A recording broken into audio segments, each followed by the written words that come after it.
Here are some statistics that you're going to hear several times throughout Season 4 of The Flip. Africa's population is 1.4 billion people. It's not only huge, but it's the youngest and fastest growing continent. Its population will double by 2050. Its urban population will triple. In the next 80 years, the global population will grow by 3 billion people. 2.7 billion, or 87% of the global population growth, will come from sub-Saharan Africa. The median age on the continent is 19.7 years old. Compare that to the UK, which is 40, the US, which is 38, Germany is 46, Japan is 49, even in China it's 38, and in India it's 28. As a result of these demographic trends, African countries will be adding more people to the workforce in the next 10 years than the rest of the world combined. Meanwhile, since 2000, 9 million jobs have been added to the economy each year in Africa, compared to 20 million plus people joining the workforce each year. We often hear about Africa's rising population growth as a good thing, particularly from a market size perspective. But when it's coupled with an already staggeringly high youth unemployment rate, it could be a catastrophe. Where are the jobs going to come from, and what is the future of work in Africa going to look like? My name is Justin Norman.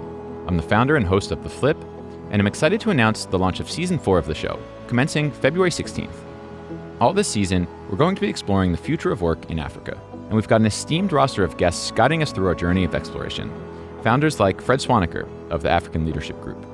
What we found out is that service companies employ 100 to 300 times more people than the product companies. So if we're going to create work for these young people, we need to become service-oriented, not product-oriented. And Jeremy Johnson, the co-founder and CEO of Andela.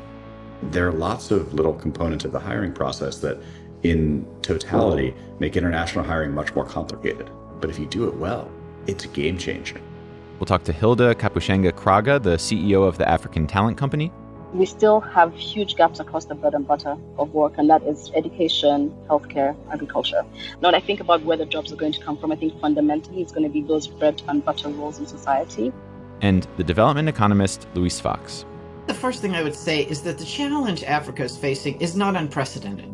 As a matter of fact, every other developing region in the world has faced it. We'll explore these topics and much more in Season 4 of The Flip. So be sure to hit that subscribe button in your favorite podcast app to get all 10 episodes of this season straight to your feed. Thanks as always for listening, and we'll see you next week for the launch of Season 4 of The Flip.